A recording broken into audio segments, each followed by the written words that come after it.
Vítajte pri druhej časti môjho videa z rezortu Bel Air Azur.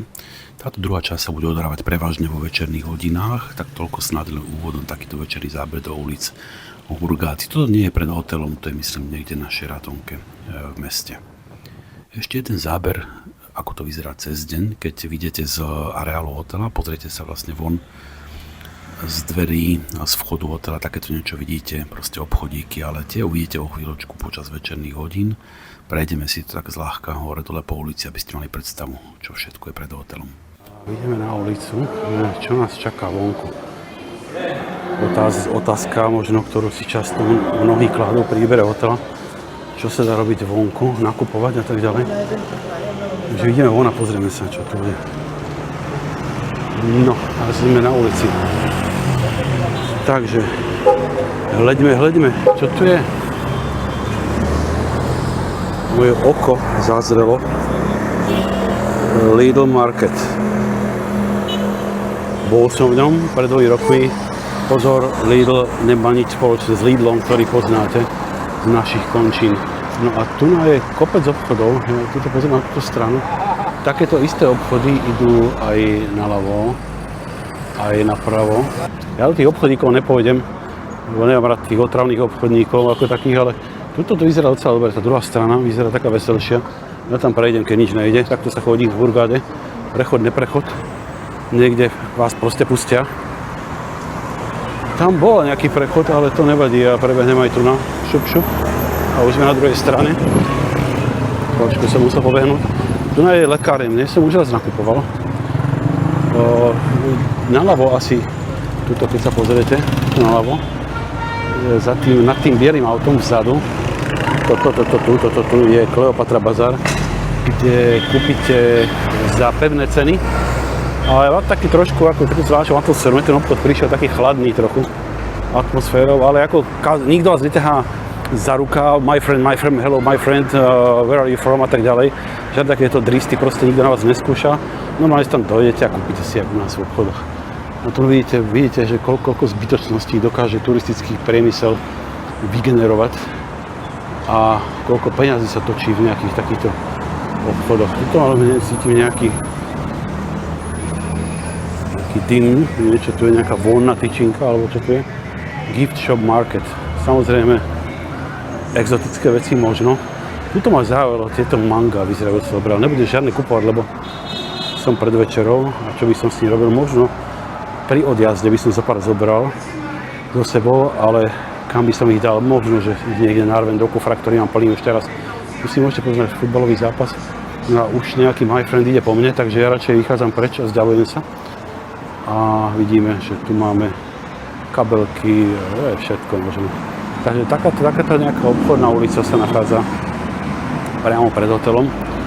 A určite tu kúpite všetko to, čo kúpite aj niekde ďalej v meste. Tu je zase ďalší fejkový Aldi.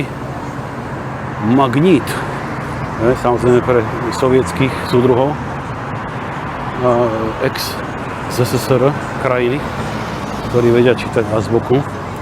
Patrí ku generácii, ktorá ju tiež dokáže čítať, určite aj niektorí z vás. Pretože myslím si, že moje videá nepozerajú tínedžeri, ale skôr taká stredná a vyššia generácia. Ďakujem vám za to, samozrejme. Takže tuto sme v tom Magnít. No a zase, a tuto vidíme nejakú zeleninu, čo tu je, ovocie. Tu sú tiež ešte mango, ale ešte je sezóna. Ale prečo je to proste také výhodné, možno? Ešte to ponúkajú. A tu sú kabele, kufre a už zase my friend. Už to tvrčí. No a tuto je nejaký El Salam Hospital. Verím, že ten nebudete nikdy potrebovať. Verím, že ani ja. Scandic Resort. Tento hotel som videl niekde na nejakej reklame. Ako má to krásny názov. Sú to myslím nejaké apartmanové budovy. A kombinovať s hotelovými službami. Čau. A už máme my friend. Tuto už niekde asi aj končí celá tá obchodná časť ulice, ale každopádne to, čo nutné potrebujete, skúpite aj tu a ako každopádne tie lekárne sú tu možno 1-2, tu každý zháňa v nádeji na predĺženie si svojho života a odohnanie všetkých možných a nemožných chorób. Tu je krásny západ slnka. Nádhera. No, tuto sú zase nejaké obchodíky, kde si môžete pozrieť futbal. 0-1. Wow, neviem, kto hrá. Futbal nesledujem. Tu je Skandinávia. Tu neviem, asi nemá význam ani ísť ďalej. Takže pobral som sa asi možno, že 150 metrov od hotela. Otočím to tam celé ešte pomaličky raz, aby ste videli, čo sme vlastne všetko pozreli. Takže toto je nákupná zóna, ktorá sa nachádza pred hotelom Bel Air Azur. Ja predsa len prejdem naspäť po tej ľavej strane, aby ste to videli. A tým asi vyčerpám tému obchodov v okolí hotela.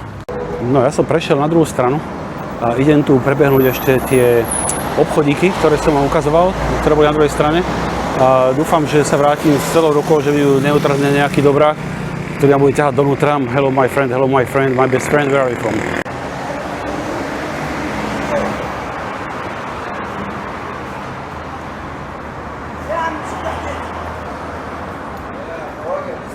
Takže vidíme, už kričal po mne tam ten vystúp.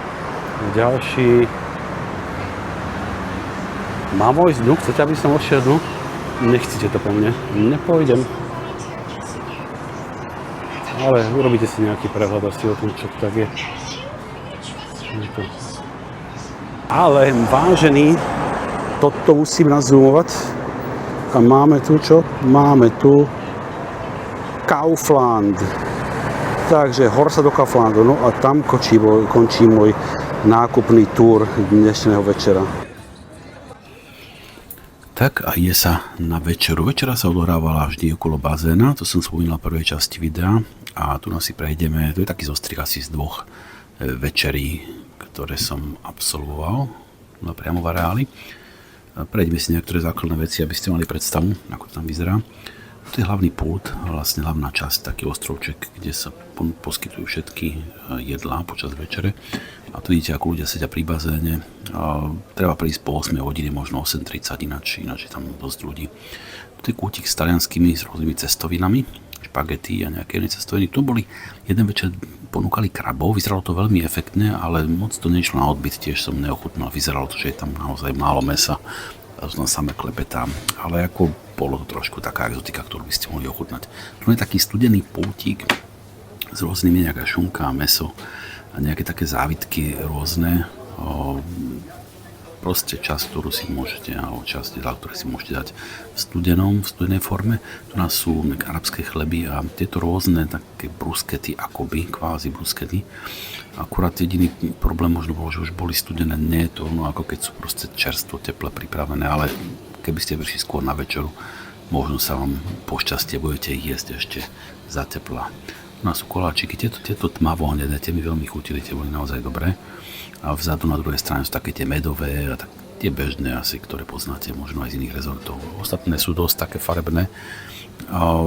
Nebola nejaké mimoriadne extra veľký výber tých koláčov, keď to porovnám s inými rezortami, ale myslím si, že ako dezert úplne postačuje. Tu nás sa vždy pripravovalo nejaké čerstvé mäso, raz tam bola nejaká vidina, myslím, že aj kačica tam bola a nejaké hovädzie mäso, takéto veci. Tuto vyzerá, že to bola myslím ryba, to nechám na vašu fantáziu. Priamo na taký platný horúce sa to pripravovalo. A tieto názvy jedál nemám tam zachytené, tu je nejaký zdravý pultík, nejaká ryža špeciálna a podobné veci.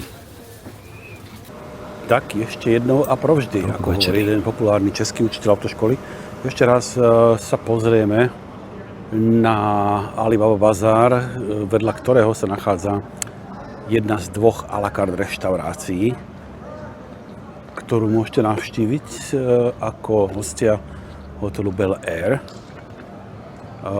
Táto, ktorú vám ukážem teraz, to je reštaurácia, kde je vlastne jedlo, dá sa povedať, môžete si vybrať z jedla, ktoré je bezplatné, alebo aj z porcií, ktoré sú. A tu si môžete vybrať z jedla, ktoré je bezplatné, je označené hviezdičkami na menu, alebo si môžete zaplatiť napríklad špecialitky ako ťavý steak a podobne. Tie bezplatné veci sú také ako dosť bežné, ale myslím si, že dosť požívateľné. Čo musíte platiť sú nápoje. Nápoje, napríklad ja som si dal pivo, egyptské samozrejme, iné tu majú. A to pivo vo flaškové, Sakara, samozrejme bežné, ktoré sa tu podáva bežne. Aj v hoteloch, ako čapované, ale toto bolo nejaká lepšia značka, respektíve lepší druh tohto piva. A stál zhruba, neviem, asi 3 € to vyšlo nejako. 150, myslím, tých ich peňazí egyptských libier, takže toto je tá à la carte reštaurácia. Otvorený nebom, sú tam aj vnútri nejaké. Je to nejaká kapacita aj vnútri. Ale tak trošku také tmavé to je ponuré, ale možno, že zrovna to je tá exotika. To sa snažili tu docieliť. Tak ja som tu včera strávil asi tak nejakú 3-4 hodinku, vybral som si niečo z ponuky, ktorá bola, dal som to pivko a išiel som kaďa ľahšie. Takže toto je jedna z dvoch à la carte reštaurácií. Tu druhú, do tej sa nechystám, ale aspoň aby ste mali predstavu. A znovu poukazujem na Kleopatru bazár, ktorá je tam pozadí, vidíte ako svieti hore. Rovno cez cestu tam prejdete do obchodov, kde máte vlastne štandardné ceny, respektíve nezmluvné ceny, fixné ceny. Tak kto chce nakúpiť a nedohadovať sa, komu to je nepríjemné, tak si môže nakúpiť v Kleopatre bazár. Tuto máme takú zaujímavú značku, zákaz ťav. No a takto to vyzeralo v à la carte reštaurácii. Prvé jedlo, predjedlo som si dal nejakú mozzarellu, to bolo dosť chutné. Druhé jedlo boli cestoviny tagliatelle s morskými plodmi, tiež chutne. Myslím, fajn ochutené. Dal si pivo Sakara k tomu. To bolo fajn, bolo lepšie. Toto pivo bolo lepšie ako to, ktoré sa čapovalo v rezorte. Bolo trošku silnejšie, možno a malo naozaj, už sa podobalo naozaj na pivo. Nie to, čo čapujú v reštauráciách. Tie obchodíky rôzne, nejaký outlet. Ja to môžem trošku prejsť. Toto v podstate patrí už komplexu Arabela. Je to hneď vedľa Arabie, Azur.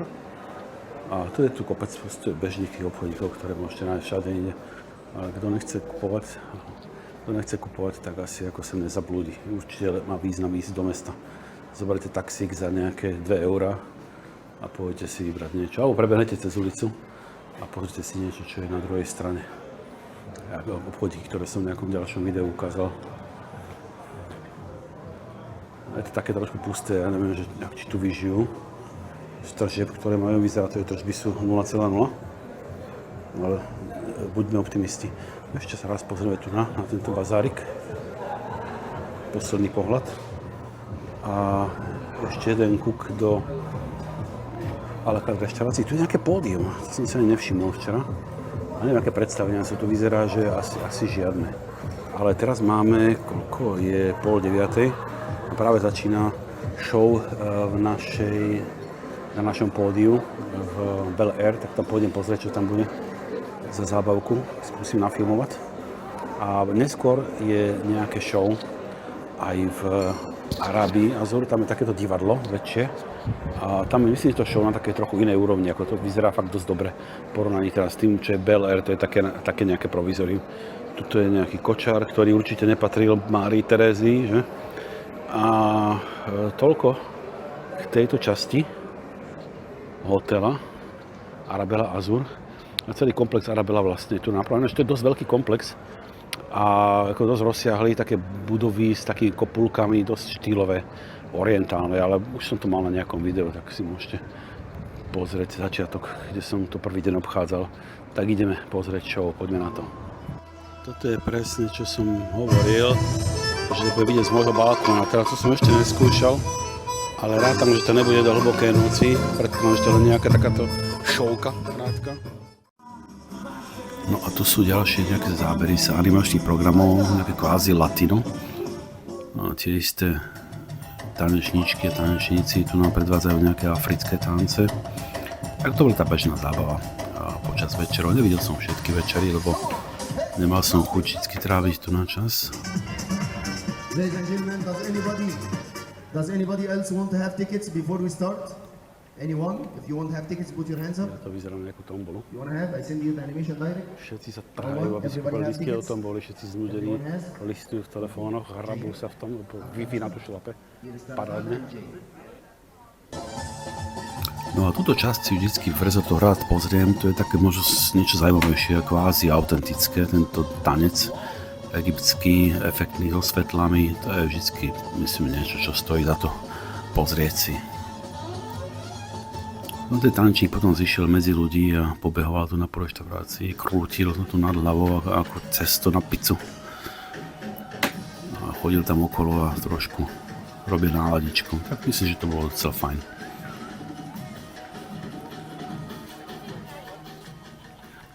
A na záver snad tento chlapík, ktorý hrá na Oud, no, píše sa to Oud, aby sme sa chápali.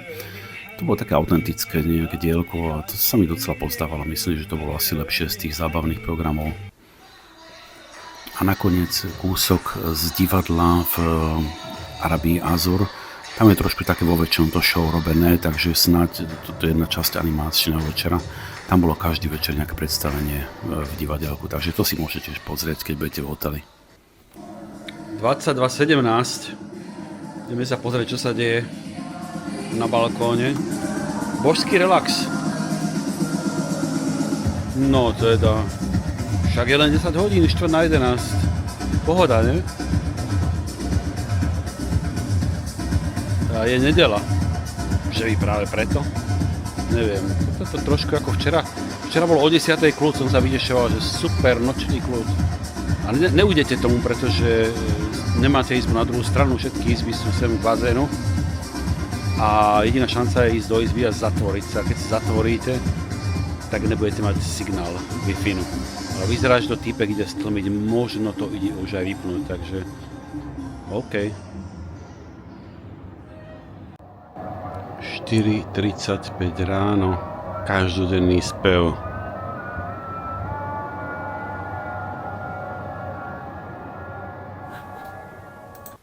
Tak toľko záverom k našemu večernému vydaniu videa z Bel Air a snáď už len krátke zhodnotenie celého pobytu. Takže máme posledný deň pobytu, je 13. novembra 2025. Po týždňovom pobyte snad nejaké len krátke zhodnotenie, keď porovnám svoje očakávania s týmto, čo som išiel, s nejakými informáciami, ktoré som mal a celkové pocity, tak myslím si, že očakávania boli naplnené v niektorých smeroch aj možno trošku prekročené ako tá izba, možno ktorú som spomínal, tak tá bola naozaj fajn, to som nečakal od tohto hotela. Keby som porovnával tento hotel s Velashou Arabiou, o ktorej som sa zmieňoval párkrát, tak je to asi niečo veľmi podobné, akurát v komornejšom meritku, je to niečo menšie, menej ľudí, komornejšia atmosféra, je to uzavreté v podstate, uzavretý areál. Možno nevýhodou, ak niekto vyhľadáva ubytovanie s výhľadom na more, tak to tu na nie je. Výhľad je len na bazén. A zase lepšie ako niekam do steny alebo nikam. Hej. Takže myslím, že v tomto smere je to úplne v poriadku. Pláž identická s plážou Arabie, kde som bol pred 2 rokmi, tak to je porovnateľné. Čo sa týka stravovania, myslím si, že je úplne v pohode na veľkosť tohto hotela. Nemôžete očakávať žiadnu megalománsku, obrovskú reštauráciu. Jedlá sú, myslím, ten výber je taký akurát taký bežný priemer možno v Egypte, ktorý je chuťovo výborné. Čo sa týka množstva výberu, tak nebudete tu mať žiadne sushi, nebudete tu mať žiadne krevety, hoci raz sme mali tých krabov. Čo by to možno chcelo zlepšiť maličko, to by bolo nejakých viac à la carte reštaurácií. Bol som v jednej, tá druhá à la carte je azijská, tá je platená. Kto chce azijskú, chce si priplatiť, kľudne môže ísť. Možno malý taký nedostatok, treba vo väčšine, okrem teda vnútorných reštaurácií a vnútorné reštaurácie, tak väčšinou sa podávajú nápoje do tvrdého plastu. Na pláži to je OK, tam to je bežné, ale aj tu na Várali okolo bazéna. Zrejme je to z bezpečnostných dôvodov, ale to je taká malá chybička krásy. Výhoda hotela určite je vzdialenosť od letiska. 15-20 minút, skôr tých asi 20 také pohodové jazdy. A kto chce byť naozaj v meste, tak a ísť na Šeratónku napríklad, na hlavnú ulicu, jednu z hlavných ulic, tak sa tam dostane Uberom alebo taxíkom čímkoľvek do 10 minút. Kto chce nakupovať, má tu nejaké obchodíky cez ulicu, má tu nejaké obchody vedľa, napravo, naľavo od východu, možno viac obchodov je pri časti, ako je Arabia Azur, tak to je asi tak skrátke všetko k tomuto hotelu. Ak chcete nejaké dotazy, máte nejaké konkrétne, napíšte do komentov, buď na Facebooku, alebo na YouTube. Skôr asi na YouTube, kde bude video zverejnené, ako náhle sa vrátim. Toľko asi všetko. Uvidíme, čo nás čaká na budúce. Ďakujem, že ma sledujete.